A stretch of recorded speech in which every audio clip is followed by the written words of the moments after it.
మీరందరూ కూడా దయచేసి రాస్తారు అక్కడ నుంచోబెట్టండి, మా ఇద్దరిని మాట్లాడుకోనివ్వండి. ఒక నిమిషం. మరి 10 సంవత్సరాలు ఉన్న మనిషి ఒకసారిగా నన్ను మాట్లాడనివ్వకుండా చూడనివ్వకుండా చేస్తున్నారు. నేను ఎలా బతుకున్నాను? చూడనివ్వకుండా చేస్తున్నారు అందరూ అండి. మరి తను సపోర్ట్ చేసే వాళ్ళు అందరూ అవ్వచ్చు, ఎవరైనా అవ్వచ్చు.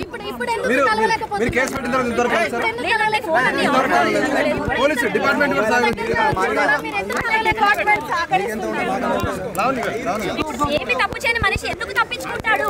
తప్పించుకొని వెళ్ళిపోతున్నాడు.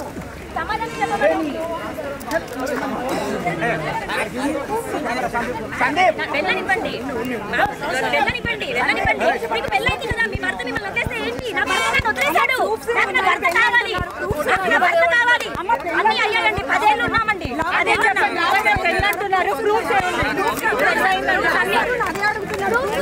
ఏళ్ళు ఉన్నాడండి నాతో, 10 ఏళ్ళు ఉన్నాడు. మీకు తాళి కట్టడం వీడియో గానీ ఫోటో గానీ అట్లాంటివి ఏమైనా ఉన్నాయా చెప్పండి.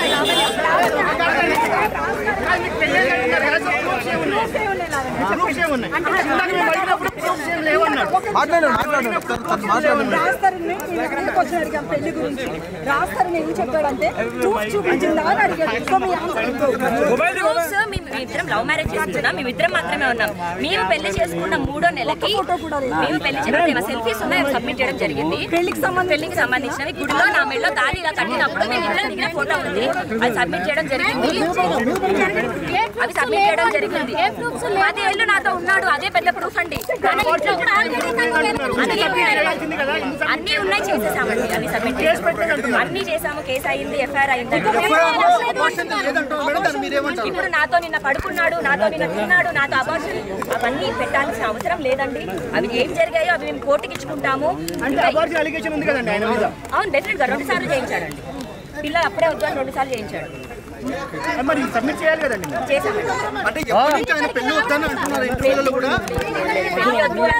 బయట సమాజానికి అదొక కారణంగా చెప్తున్నాడు, అంతే తప్ప ఎందుకు అర్హత లేదండి. అతను నా ఇంట్లోంచి పారిపోయాడు. ఈ కార్ చూడండి, అతను కానీ అతను వాళ్ళ ఫాదర్ కానీ రాస్తారు, ఇల్లు రాస్తారు, కార్ తీసేసుకున్నాను అంటారు. నేను ఒక నార్మల్ అమ్మాయిని, అతని ఇంట్లో ఉన్న మనిషిని తీసుకొని ఏదో కబ్జా చేయడానికో ఉంటారా? ఆకలిస్తున్నారు, ఒకసారి పెడతారు, 2 సార్లు పెడతారు. 11 ఏళ్ళు ప్రూఫ్స్ అన్ని సబ్మిట్ చేయడం జరిగిందండి. లేవు అని అతను చూపించమనండి, ప్రూఫ్ ఉందని నేను చూపించాను.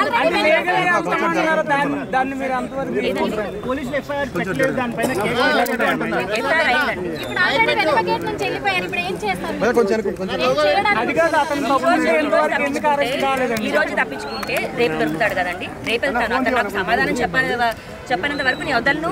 చేయాల్సిందంతా చేసి వదిలించుకోవాల్సినంత వదిలించుకొని నేను లీగల్ గా చూసుకుంటాను. మా లాయర్ మాట్లాడతాడు అంటే కరెక్ట్ కాదు. అదే అండి, ఇప్పుడు ఎందుకు అరెస్ట్ చేయట్లేదు అన్నది డెఫినెట్ గా. ఇప్పుడు అతను మరి అన్నది నాకు తెలీదు. నేను ఒక కామన్ అమ్మాయిని, నేను బయటకు వచ్చి న్యాయం కోసం పోరాడింది, మీడియా హెల్ప్ తీసుకుంది.